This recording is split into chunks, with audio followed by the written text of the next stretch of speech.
Hello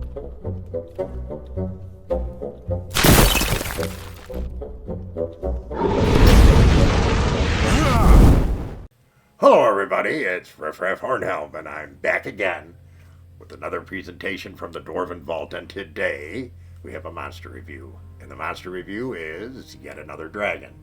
As part of our ongoing series about dragons from the original monster manual for Advanced Dungeons & Dragons, today we're going to talk about the Silver Dragon, or Draco, Argentum, Nobilis. Apparently a very noble dragon. Well, it's kind of true, actually. I am definitely a fan, as a dwarf, of the Silver Dragon. They are large, 9 to 11 hit dice, almost 50 feet long. 75% of the time they can speak. 75% of those can use spells. And you only find them sleeping in their lair 15% of the time. That's pretty cool. Now, they're pretty high up in the hierarchy of the metallic dragons, which are all good, all 6 of them.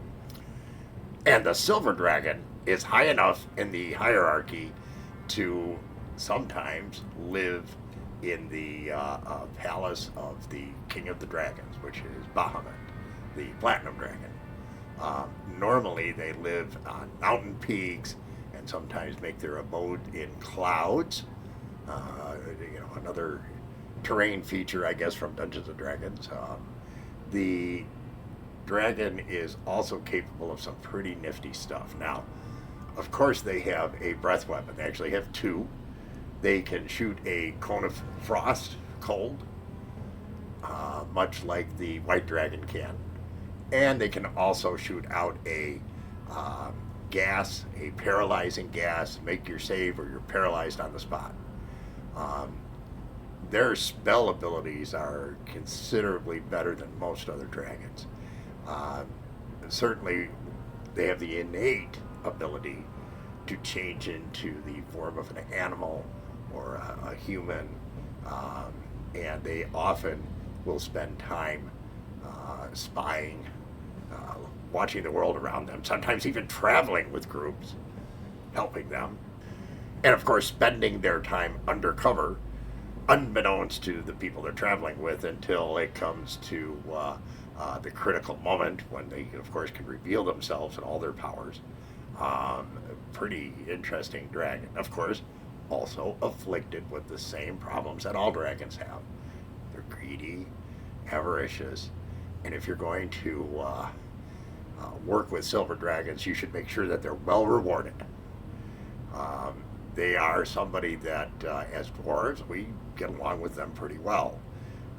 But we're not trying to do anything against them because, once again, they're good, and so are we. Now, in spell use, as I said earlier, they have the ability to do things that a lot of other dragons can't.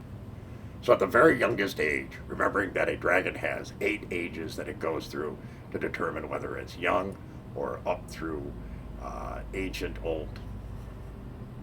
First level, they already get 2 first level spells.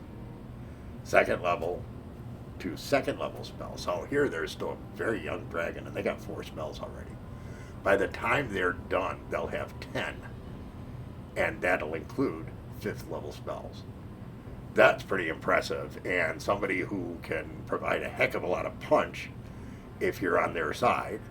They also can be a heck of an opponent if you're an evil group and you're trying to get past them. Now, once again, the lair of a dragon is always subterranean. Okay? Now, the subterranean, I'm not really sure how that works with clouds. We don't go up in clouds towards, well, those of us who do generally regret it, and it's as part of an adventuring party. Never really explored any in clouds, so maybe they have some lairs there. They certainly do under some mountain peaks. Not really sure how that part works, but that's what the glory of being a dungeon master is for. That's where you decide how that goes. But it's certainly going to be some kind of subterranean, underground, or the approximation of underground in this case, maybe in a a cloud, and that's where they're going to live. So, difficult to get to, and very powerful spell-wise. Can disguise themselves. They can float along as a bird watching you, or they can participate. They say in the book that it's frequently disguised as either a feeble old man or a damsel in distress. You have a lot of freedom to work with there, I think, not necessarily going by what was in the book. But they are certainly going to be a great enhancement for you as an ally and a deadly opponent. So in talking to the HornhelmClan and asking people about this, what did you think? What do you think this should be rated at? And the DM side said that really this is pretty much an 8.5 to a 9. These are very powerful. The player side said, well, as an opponent, we wouldn't rank them very high. If we had to fight them, they'd probably be like a 9. Not far off. But there's a lot of supposition involved because really silver dragons rarely come up against us as an opponent.